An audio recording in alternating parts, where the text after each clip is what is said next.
love reader, aka the Mystic Siren. If you're manifesting love and abundance, I got something very special for you. I have your all authentic and high quality crystals blessed and ritualized by the Enlightened Guide. Black tourmaline for grounding and protection. Brazilian citrine for attraction of money and abundance. Madagascar rose quartz for attraction of love and harmonious relationship. And of course, our lucky red string bracelet with jade charm to attract love and money. PM me kung paano ka magkaroon ng high quality, blessed and ritualized na crystals na to. Gemini.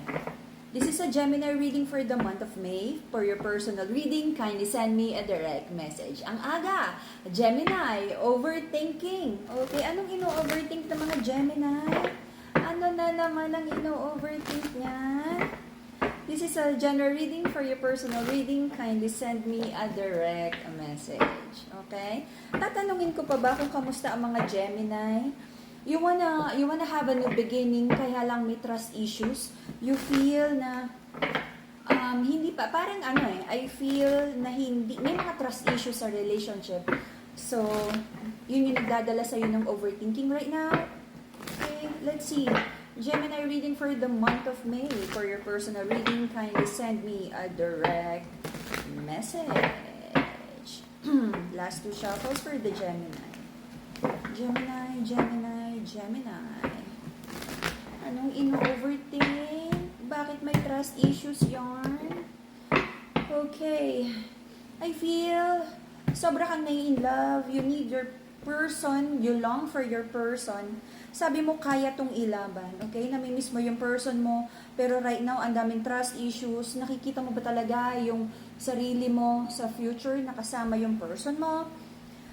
Sobra yung hindi ka makakawala sa situation na to, sa connection na to.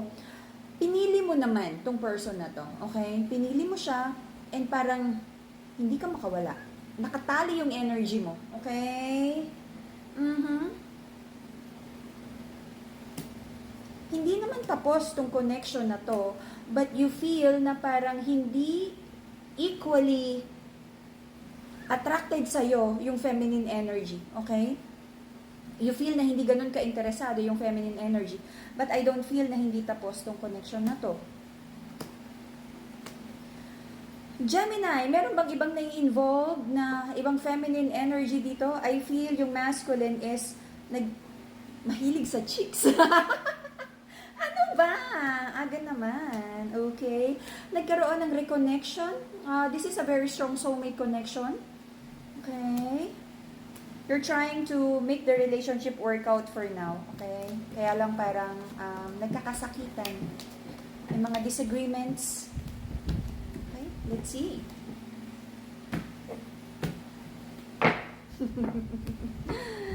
Ay. The reason for the reading is again overthinking, analysis, paralysis. Ang dami-daming iniisip, may mga nabalitaan, nakita, na marites, na mga bagay na hindi gusto. And you're trying to heal from a situation from the past. But right now, sabi mo is you wanna be more logical. Kung ano man yung nangyari in the past, tapos na yon, sige, ibalato na kay God yan, you know. You're wishing the past person well, or yung person that you're dealing with, kung hindi man talaga nagkaroon ng total breakup, hindi lahat nag-break, okay? Yung iba nakipag-reconnect ulit. Meron kang pinagpe-pray na kung ano man yung mga worries mo ay matapos na, magkaroon na ng answer, magkaroon na ng linaw tong relationship na to. Kung babalik pa ba, ipagpapatuloy pa ba. Marami ka nang natutunan sa buhay at sabi mo is ayaw mong gumawa ng foolish decision dahil alam mong masasaktan ka lang. Okay? Gemini, I feel nagfo-focus ka in making yourself stable. Okay? Yung person mo, I feel nandito pa rin naman siya. Maraming naging tampuhan, but andito pa rin siya sa tabi mo. But ang sabi ng person mo is, natatakot din siya, pareho kayo may trust issue. Sabi ng person mo, siya rin marami na siyang pinagdaanan at marami na rin siyang naging trust issues because of, mga taong hindi naging honest sa kanya. So I feel meron kayong mga kailangang gawing honest communication para ma-address, may trauma ako dyan, nangyari sa akin yan. So ingatan natin yung isa't isa on that, area nung life nyo. Okay? Ang dami mo ng doubts. Feeling mo, eto na naman ikaw sa isang relationship na wala na namang mangyayari. Feeling mo, magbe-break din kayo. Why? Okay, so hinay-hinay lang, Gemini. I feel in the next 3 months, magkakaroon ka ng rush decision. Huwag masyadong magmadali. I feel, baka masaktan ka pag nagmadali ka, okay? Baka kailangan mo munang makilala at yung person mo to know you better, okay? By making a rush decision, eto ka na naman. Sabi mo is, you're praying to God for you to have the wisdom sa situation na to para hindi ka magkamali. But I feel, in the next 3 months, magmamadali ka. You'll rush in making a decision because you already see yourself and your person like in the next 5 or 10 years of your life. Nakikita mo na siya sa future mo. Gusto mong mag-travel, if this is long-distance relationship, gusto mong mag-travel, pabalik sa person mo, to visit your person, nakikita mo siya as a long-term partner. Okay? Consider mo, this might be too early na i-move yung relationship. Baka naman kailangan nyo munang kilalanin more yung isa't isa before kayo mag-commit sa, kung engagement man yan or kasal. Okay? Hinay-hinay lang, Gemini.